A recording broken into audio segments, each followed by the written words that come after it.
Hey y'all, and welcome to our very first video installment of Burg's Brightest, a series where we highlight people in the community who are making a difference, big and small. Today, I have the pleasure of being joined by Erin Mifflin, who is the store manager at Revival Clothing Store downtown, and I am Hasina Shah. I'm a reporter at the Warrensburg Star-Journal, and we're just going to kind of chat, give you guys an inside look at what these interviews look like when we are doing them for the print side of the paper. So thank you so much for being You're here. welcome. Thanks for having me. Oh, of course. No, I'm so happy to have you. So I guess what I would love to do is kind of just get started hearing a little bit about you, like where you grew up, kind of like your childhood, things like that. Okay. Well, I'm a Missouri native, which is rare for this area of Missouri. I grew up in Sedalia. All my family still lives there, and in between in Cole Camp. I went to school in Cole Camp and graduated in 2008. And then, I worked and I went a non-traditional route, but then eventually went to college as a non-traditional student at State Fair Community College, where I have my Associates of Applied Science and Animal Science. So a nice focus on agriculture degree. And then I moved to Warrensburg and got married and had some kids, and then I worked for a time at the Missouri State Fair in their marketing department. I was the office assistant there, and then I left there to be a stay-at-home mom, and I've done that for several years. And then my friend Jenny, who owns Revival, needed some help with her business, and at that time we were just a little booth space store in Magnolia Mercantile, and she needed help just getting product there and filling orders and things like that, and it was something I could do with my baby in tow. So I jumped at the opportunity, and from there Revival grew and grew until we got our own business space on Holden Street, and we moved our tiny store to our little bit bigger store, and then that's where I've been since May of last year. Wow, my God. Okay, so something that you said, Stecca, I'm a non-traditional student. Yes. I think I've told you this before, and I think we've talked about this in the past. I didn't start going to college until, I was 23 and didn't graduate until I was 29. And so can you tell me a little bit about your non-traditional student journey? Yeah. So I obviously left high school for a time, and then I was just kind of in the thick of learning how to be an adult, and then I decided it was time to go back to school. So I think I went back to school in 2015, so I would have been 26 at the time. And so I went back, and I knew that I didn't have, because I had children at the time, so I was a single parent plus going back to school. So I was like, I need to focus on a 2-year degree just to get something under my belt and kind of figure out what I wanted to do. And I've always had a love for agriculture and the people of agriculture, so I decided to go for my 2-year kind of like short degree, I guess maybe. So my AAS in agriculture and animal science. So cool. So like what made you jump from like the animal science agriculture side to kind of the more like marketing retail side of things? So when I went to college, at the time my family had a cattle farm. Okay. And so my ultimate goal was to help my parents take that over. And life happened, and unfortunately my stepfather passed away, and so my mom was forced with a hard decision, and she had to sell the farm. And so, she moved to town, so we don't have a family member, that has farmland or cattle or a need for help with that. And so with my agriculture degree, I was like, well, what can I do with that? And so I applied at the State Fair, which is under the state's Department of Agriculture. And I landed the marketing job there, which was really great because then I could help promote agriculture advocacy through that way. And so I was still within that realm, and I still was doing something that I enjoyed in promoting agriculture and, making sure, people have all that information about agriculture in the state, and,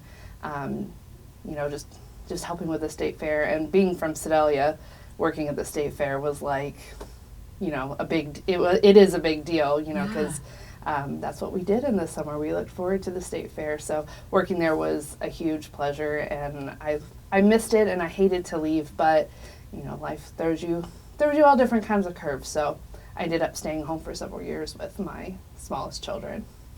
Totally. And we've talked about this before, but I just as a reminder, what kind of made you get back into working post staying at home for a bit? I know that you said, the owner of Revival kind of reached out, but what in you was like, okay, I think it's time?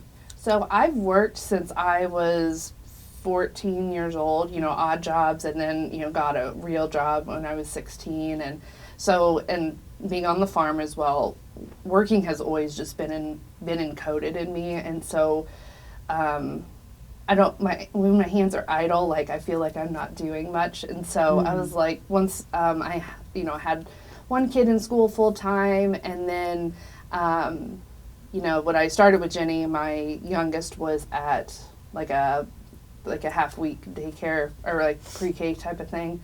And so, I was like, well, I've got Tuesdays and Thursdays completely free. And so I was like, well, we'll find something to do. And so when Jenny needed the help, I was like, well, that sounds fun. We'll give that a try and see how it goes. And she had posted on Facebook that she was needing help, and she had so many replies. And so I just sent her a message. I was like, hey, I know you have a lot of people on your post, but just in case it doesn't work out, I'd love to be considered. And she messaged me back that same day. She was like, yeah, I'll go with you. Absolutely. So we've been really good friends. We met through church and through community group at church, which has just been a huge blessing to, have that shared bond with my boss and my friend. So. Yeah, no, for sure. I think something that really stuck out to me when we did that Burg's Brightest post, calling for people, is that I have had the pleasure of seeing you in action working. Yeah. And so when that person commented hey, Erin Mifflin at Revival, I was like, I've seen Erin in action. I've seen you work with the community. And something that stands out to me is that you are very real with the customers who come into Revival. You are very authentic, you're very yourself. And I'm curious, why be so authentic? Why is that so important, and why is that your approach with guests who come into Revival? Well, I think, from the base of it, people are people, and I love people, and I love serving people, and I have a heart of service, and I always have. And so, even from working age, at 16 I got a fast food job. So, I've worked with people, my entire working years, and I just love being around people and talking to people and getting to know them and helping them. And I think anybody knows that when you walk into a store, you can tell when the sales staff is being authentic, or you can tell when they don't want you there. You can tell, if they're irritated, or at least I can. I can read people very well. And so it's always been really important to me that when people approach me or people come to me, they know that they're welcome, and they know that, I want to talk to them and I want to hear their stories. Totally. Yeah. Do you have and if the answer to this is no, that's totally fine. And I think I've asked you this before, but do you have an experience that you can call back to where maybe I guess a favorite guest interaction experience that you've had at Revival over the years? I can't say that I have one specific one. Sure. But I love nothing more than when people come in and they know me because I've gotten to know them, and they're they tell me something, they're like, I was just thinking of you the other day because of X, Y, and Z. Yeah. And then, or when they come in, I was like, hey, I was just thinking of you the other day, just those little moments of interaction. Or when people come into the store, because we carry, not only do we carry clothes, but we carry books and vinyls, which is just my bread and butter, of things that I love to consume and enjoy. And so when we get to talking about books or vinyl records or, anything that I consider a hobby of mine, it just makes my heart melt, and I love it. Totally. I think, I've told you this before, I worked in retail for a long time before I got my journalism degree. And those were always my favorite moments, was like connecting with regulars or connecting with new people over something that is shared. That maybe people don't know is you know what I mean? Like, people come in looking for something and they don't know that they're going to leave having made a connection with somebody. And I think, to me, that is something that is so powerful about, like, service work in the retail sphere. And I'm curious to I'm curious to know from your perspective, like, do you feel like, how does it feel to know that you're making a difference in the work that you do? Because I think it would be so easy for you to clock in, do your job, and leave, right? Yeah, but it's bigger than that, and I'm curious, like, how does it feel to know that your job is bigger than, I think, what most people realize? I mean, it's very humbling. So, like, I think you can go about your day and not realize the impact your interactions make on others. So, you know how they say, like, you know, be nice to everybody. You don't know what they're going through that day. Like, I live by that. Like, you be nice to people because you don't know what happened to them that morning or the night before. You know, because I've been in those situations where, like, I had something happen and I was, like, struggling internally with it. But, like, how do you tell a stranger about that? You know, like, how do you just, like, pour out your heart and them not, like, be like, that was way too much? Yeah. Can you reel it back in? Yeah. You know, so, like, I always tease, I'm like, I think I just have one of those faces that makes people just pour out too. And I don't mind it because, like, maybe they just needed that. And so in a customer service setting, like, I'm always listening, I'm always talking, you know, I'm always reading people. You know, I can read when people are like, I would like you to not talk to me or not ambush me with questions. And so, you know, I give them their time to shop or give them time to be. And so, like, I just think that it's just so important on a grand scale to treat every interaction like you're interacting with a friend, because you may be gaining a friend in that situation,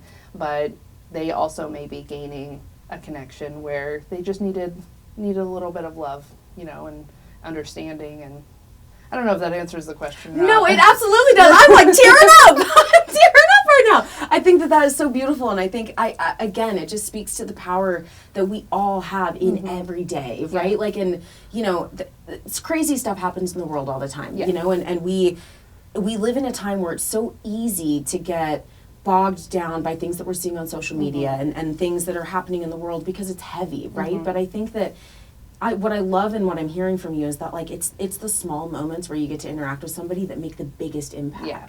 I think it's easy, like, when you're walking into a retail space or any kind of space and you're interacting with the people who serve there or work there, I think it's easy for people to be like, that's just a fixture in the place that I'm in. Does that make sense? Yeah. Of, like, I don't know how to explain it other than, like, it's easy to forget that they're humans too. And so my philosophy, just in life in general, from, you know, work to home to church to community, is everybody is human and everybody is built and designed the same.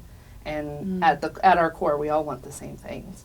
And so treating others with compassion and kindness goes a lot longer than, you know, people expected.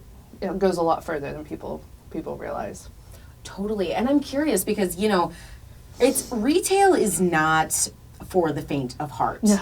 You know, and there are days where, like, I just remember days where I would be like, wow, this was a really hard day, either because we were on the floor for 8 hours nonstop, it was so busy, or because, you know, guests maybe weren't treating me in the way that I would have appreciated. Yes. How do you handle hard retail days where, like, maybe the person across from you at the sales counter isn't treating you the way that you'd like? I am very fortunate in that I've not experienced that at Revival. We have the best customers. They are so kind and they are so sweet.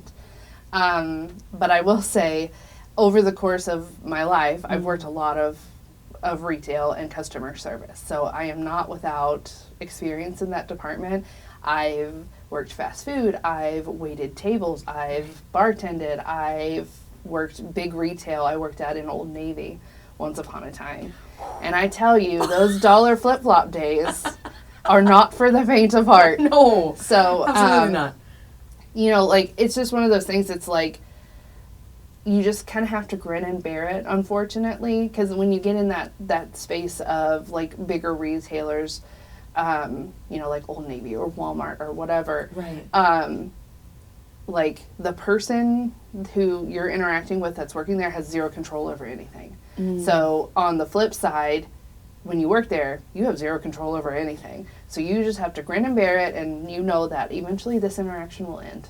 Yeah. And, you will both go on about your day, and you'll each have your side of the story to tell, and, you put a pin in it and it's done. But it's just one of those things. It is what it is. And for the sake of your job and the interaction itself, you just got to smile and say, thank you so much for coming in. We'll see you next time.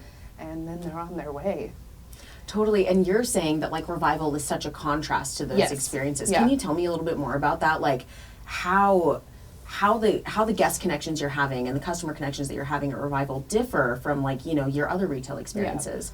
Well, I mean, it differs in the fact that it's a smaller scale. So, Right. It's small business versus big business. Mm-hmm. So small business, you have people coming in who are part of your community, who are, out for a walk downtown, or they're out with the girls, or, they're just having a nice Saturday, Right. Out and about. And so, like, chances are you're catching people in a pretty good mood, Totally. regardless of, when they're coming in. And so we're really fortunate in that, like, we don't have people coming in bad moods. Or if they are in a bad mood, they don't let it show. Mm-hmm. But just, like, treating everyone with the same kindness, so that, like, when they walk into Revival, they know exactly the service they're going to get. Mm. They know exactly how the staff is going to treat them. And also knowing that, like, when you go in, you have a friend, or at least someone who's very friendly. And so you can talk and you can chat. And, like, I've had, customers come in and they'll tell me about things going on in their life, and I'm interacting with them, and I'm responding, and I care, and they see that, and they know that. And I think that makes the world of difference in the way people respond in our store versus, maybe a bigger store. Totally. And like, I'm curious to know if you think like, do you think that has something to do with like the connections you're able to make and the people that you talk to and the kindness that you feel from others? Do you think that has something to do with Warrensburg in particular? I think so. I can't remember a time, because I've been here for a little over 10 years now. I don't think there's ever been a time when, like, the general public, like, I've ever interacted with someone who was just mean or hateful or not nice. But maybe I'm, in my own little bubble, even here in Warrensburg. But, because I know everyone's experiences are different, but I just think it's just a nice community, and everyone is nice and kind, and you get that Midwest hospitality, all over the place here, and I love it. I mean, I love the people, and I love the way everyone interacts with each other. Totally. And it's such a thing, like the Midwest, and I didn't believe it. I'm from Texas, and so, they talk about Southern charm, and that is so real. But coming to the Midwest, I think I've told you the story before that I was at Walmart one of the first days I was here, and a guy, an older gentleman comes up to me. He's like, I can take your basket back. And I looked behind me. I was like, there's no way he's talking to me. Yeah. And he was like, no, I can take your basket back for you. And I was like, yeah. For what reason? Like, I was so confused because I was Yes. like, just because you're being nice, and I think it's not the niceness, it's the kindness that I see here that stands out, Yeah. I think Midwesterners really do live by, like, the adage of, how can I make your life easier? You know what I mean? Like, how Totally. can I take care of you? Be it, like, someone brings you food after a family member passes away, or you have a baby, or, things like that, because it's like tradition.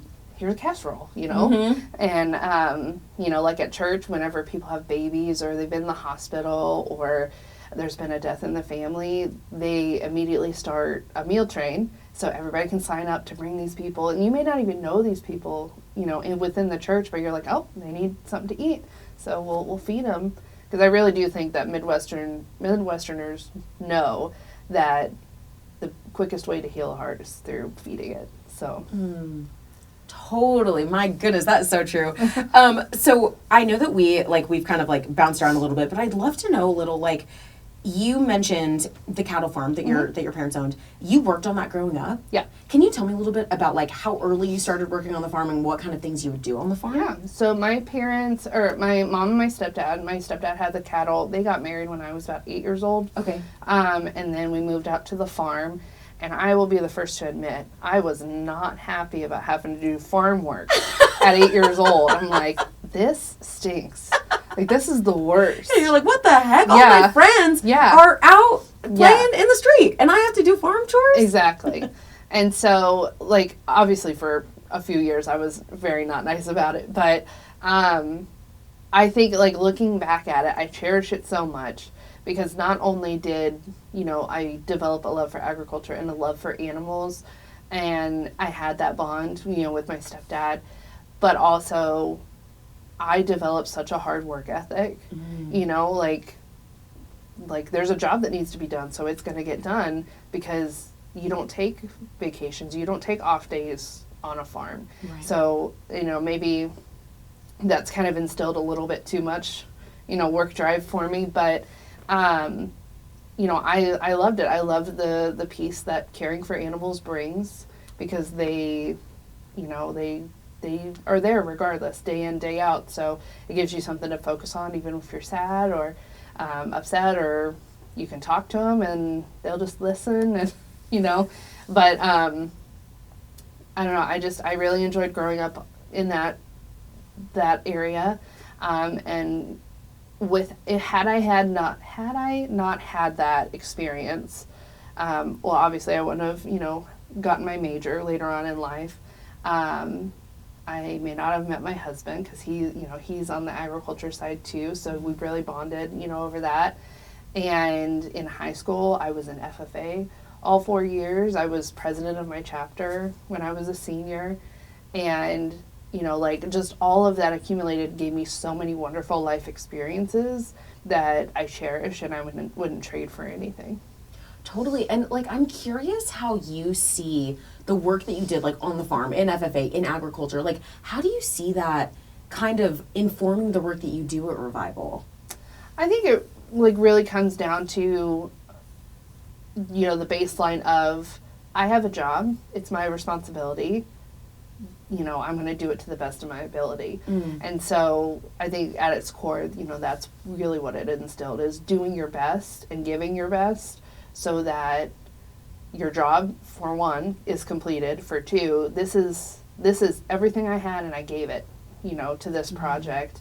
And, you know, just being able to have that satisfaction of a job well done.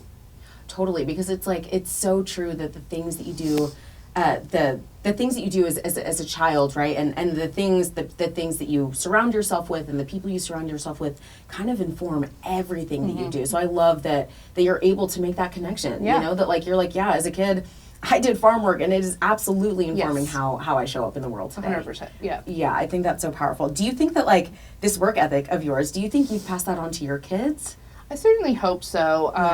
I can see it because I have a teenager now. I can see it in her. She just got her permit. She's like, okay, now when can I start working? I was like, relax. Like, it'll come, I promise. And, like, she just has such a drive of, I want to earn my own money. I want to, you know, like, be hands-on with something. She wants another element, you know, to add to her life. And, I think that's really special. And I think, you know, all of my kids, and you know, even down to my little ones, like, they're always in the backyard working. They're always got a project. They've always, you know, got something going on. And, you know, another daughter of mine, because I have 4 total, my other daughter, she does tumbling, and she works hard at it, and she enjoys it. And this year she did a yearbook at school, and that's all she could talk about was her projects with yearbook. She put her, you know, she had her email. She was emailing her friends about their projects, and, you know, just putting in the work and giving it her best and giving it her all. And that's all any parent can hope for, is that your children just really try their best and, you know, dedicate their time to finish a project. Well, totally. And you know, because I was there, because we ran into each other at that school board meeting. And, you know, I cover school board, and I would tell you that meeting, I was sitting there, tears were forming in my eyes because I was like, this is the future of journalism right here, these yearbook kids. And I just like, you know, it was just so, I loved seeing that presentation. And, you know, I was like, the children are our future. Whitney Houston was right. So I was just like, my goodness. So, I just like, I loved that. I love that memory because I was just sitting there and I was like, these kids. Yeah. So with your 4 kids, you also balance your job as a store manager. Mm-hmm. My understanding of a store manager in retail is you are likely working 40 hours minimum. There are probably weeks, and correct me if I'm wrong, where you're working over that. I wouldn't say, well, because our business hours aren't like a full-time job. Yes. I wouldn't say that I work 40 hours a week in total, like at the store or anything like that. But like, of course, there's like the hours I put in at the store, plus like thinking about things at home, researching things at home, or, you know, like, oh, I just need to pop on and do this real quick. Because, I mean, if any business owner or manager knows, like, social media doesn't stop, even if you're at home. So, and like, social media is such a fickle thing that, like, it seems like if you don't comment or you don't post or whatever, it's like, you know, it goes radio silent. Right. So it's the weirdest thing. And, you know, so like just constantly doing that stuff, even from home, like, just because it's not my owned business, I still think about it all the time. I think about it, you know, 24/7. So like, I may not be clocking the hours, but my brain hours are still long. Totally. And like, how do you balance all that? Like, how do you balance being a mom to 4 children, being a wife, being your own person, trying to take care of yourself, and then also being the store manager of a business that, you know, is on your mind all the time? How do you find that balance? Well, I don't sleep, so. You're like, sleep? I'll sleep when I'm dead. No, I'm just kidding. I have a really great support system from my husband, and we both work together to balance everything, because on top of like all those things, we've got a kid in softball, we've got a kid in tumbling, we've got one in basketball at the Parks and Rec department, and then we got one other kid. He just lives for concession stands at this time. But he wants to play t-ball this spring. So, you know, it's just balancing. And I have a master calendar in the kitchen. Everyone is color-coded, so everybody knows where everyone is supposed to be. Yeah. And, you know, just like heavily organizing it down to a T, making sure like my husband and I are on the same page of, okay, you can get this person and I can get this person, and you know, and just making sure like all of our bases are covered. And we do have family in Sedalia, so like if there's ever a time when like we're going 3 different directions, I can always call a sister or call my parents and be like, hey, can you help me out with this? I need to get this kid from point A to point B. And they're always willing to help and jump in. Totally. God, I love it. Like, even when times are hard. Sorry, let me just check the time, because I want to make sure I don't want to take too much of your time. Okay, perfect. We are good. Even when things get difficult, it sounds to me like you are very positive. Yeah. Like, you keep a positive mindset. Yeah. How important is that to you?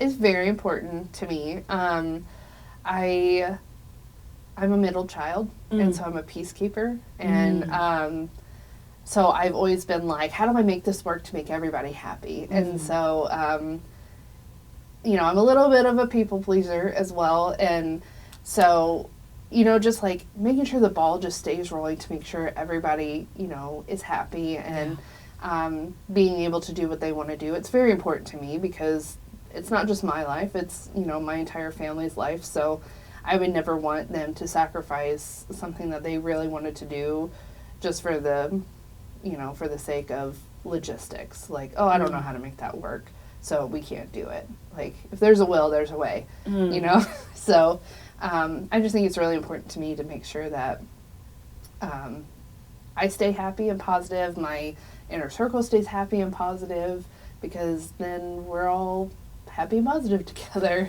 So I don't know how else to explain it, but, you know, like, when everyone's happy, it makes me happy. Yes. Yeah. I promise you that I have two more questions, and then we will be out of here. What would you say is like your favorite part of your job at Revival? I would say the people. I know we've been talking about that a lot. Yeah. Obviously, like, I love the things that we have in store, and I love being able to shop for the store and collaborate with the owner, Jenny. And then we also, you know, have girls on staff, and we collaborate with them because we've got myself, and then I help manage 3 college-age girls, and so that's been really fun to kind of just get an inside view of, you know, college girl life, and you know, they keep me young, I guess. Yeah, it's like you're living it too. You're like, tell me everything. Yeah, tell me all the tea.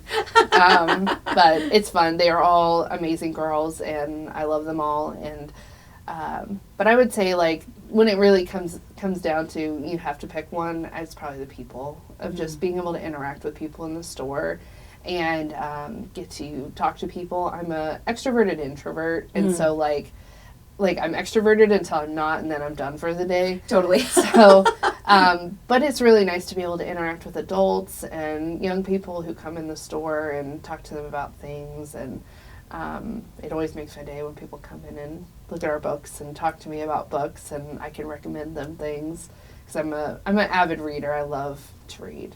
So it's always, that always makes me happy too. Totally. Yeah, and I know that whole stash of books, the whole stash of records is yours, that you curated for the store. So I think that is so cool too. So when we moved over from Magnolia Mercantile, you know, we were expanding our space, and so we could have more. Because at Magnolia, it's vendor setup.